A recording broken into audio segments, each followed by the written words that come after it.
Assalamualaikum warahmatullahi wabarakatuh. Berikut hasil diskusi kelompok 3, ruang kolaborasi modul 3.1, pengambilan keputusan berbasis nilai-nilai kebajikan sebagai pemimpin. Studi kasus dilema etika. Di sini kelompok kami terdiri dari Ibu Lianda Sukma, Pak Hadinata, dan Mardatila. Tujuan pembelajaran pada modul ini ditekankan bahwa CGP dapat berbagi, berkolaborasi, dan menerapkan keterampilan pengambilan keputusan berdasarkan 4 paradigma, 3 prinsip, dan 9 langkah pengambilan dan pengujian keputusan. Pada diskusi kali ini, kami memilih salah satu studi kasus dari salah satu anggota kelompok yang disepakati menjadi studi kasus kelompok untuk dianalisa. Pada kasus yang akan kami diskusikan, guru mengalami dilema pengambilan keputusan ketika menghadapi situasi tuntutan tupoksi mengupayakan agar siswa dapat mencapai nilai sesuai KKM. Akan tetapi masih ada siswa yang tidak mampu mencapainya. Peraturan yang mewajibkan guru memberikan nilai sesuai hasil belajar anak, sedangkan kepala sekolah mengharapkan seluruh siswa diberikan nilai yang maksimal demi menjaga reputasi sekolah di mata masyarakat umum. Sedangkan guru juga merasa kasihan serta khawatir dengan motivasi belajar siswa yang tidak mencapai KKM akan semakin menurun atau mungkin bisa mengakibatkan putus sekolah. Sehingga permasalahan ini harus dibawa ke rapat khusus kenaikan kelas. Dan keputusan rapat, guru harus memanipulasi data hasil belajar anak. Analisis kasus, yang pertama paradigma dilema etika, kemudian prinsip dilema etika, dan 9 langkah pengambilan dan pengujian keputusan. Paradigma dilema etika pada kasus ini yang pertama, paradigma individu lawan masyarakat, di mana pada kasus ini ada 3 individu yaitu siswa, guru, serta kepala sekolah dengan dilema nilai kejujuran seorang guru melawan komitmen menjalankan hasil keputusan musyawarah. Yang kedua, paradigma rasa keadilan lawan rasa kasihan. Di sini, kepala sekolah dan guru mengalami dilema pemberian nilai yang tidak sesuai hasil belajar yang sebenarnya demi mempertahankan reputasi anak dan reputasi sekolah. Yang ketiga, paradigma kebenaran lawan kesetiaan. Di sini, guru yang mengalami dilema antara mempertahankan nilai yang sesuai dengan KKM dengan hasil keputusan rapat kenaikan kelas. Berikutnya paradigma jangka pendek lawan jangka panjang. Jangka pendek terdapat pada hasil belajar siswa yang bisa dimanipulasi oleh guru, sedangkan keputusan guru tersebut juga berakibat jangka panjang dapat mempengaruhi motivasi belajar siswa.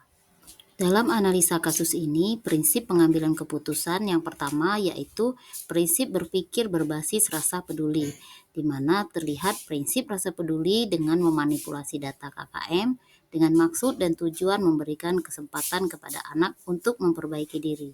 Prinsip yang kedua yaitu prinsip berpikir berbasis hasil akhir. Dalam kasus ini, guru mengambil tindakan dengan memanipulasi hasil belajar siswa dengan tujuan mempertahankan motivasi belajar siswa. Terdapat 9 langkah pengambilan keputusan. Yang pertama, menganalisis bahwa ada nilai-nilai yang saling bertentangan dalam situasi tertentu. Pada kasus ini, guru mengambil tindakan dengan melanggar peraturan, yaitu memanipulasi hasil belajar siswa demi mempertahankan motivasi belajar siswa itu sendiri. Langkah yang kedua, menentukan siapa yang terlibat dalam situasi tersebut. Yang terlibat dalam kasus ini yaitu siswa mempertahankan motivasi belajar, kepala sekolah mempertahankan reputasi sekolah. Langkah berikutnya mengumpulkan fakta-fakta yang relevan dengan situasi tersebut. Fakta yang relevan pada kasus ini, pertama, guru memanipulasi hasil belajar siswa akan mempengaruhi motivasi belajar siswa. Dua, jika prestasi siswa banyak yang menurun akan mempengaruhi penilaian kemampuan guru mengajar. Tiga, banyak siswa dengan prestasi akademis yang tidak bagus akan mempengaruhi reputasi sekolah. Langkah keempat, pengujian benar atau salah. Yang pertama, memanipulasi data KKM, tindakan yang salah, melanggar aturan. Kedua, komitmen dalam menjalankan keputusan musyawarah itu benar. Tiga, pengambilan tindakan dengan tujuan mempertahankan motivasi belajar siswa itu benar. Langkah kelima, pengujian paradigma benar dan benar. Memberikan nilai anak sesuai dengan kemampuannya masing-masing adalah benar.